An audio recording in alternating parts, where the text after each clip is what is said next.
Hello everyone and welcome back. In this tutorial, I'm going to tell you that how you can set up an emergency SOS on iPhone. So for that, first of all, you'll have to open your iPhone settings, and after coming to your iPhone settings, scroll down until you find this emergency SOS.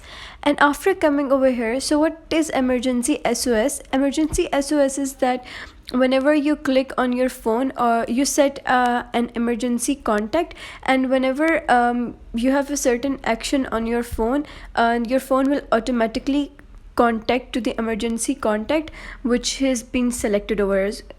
So for that, first you need to select an emergency content. So set up emergency contact in your health. You can just click on it and select the contact who you want to make your emergency contact, and also make sure to turn this toggle button on so that when you press your power button 5 times, it will automatically call to your emergency contact.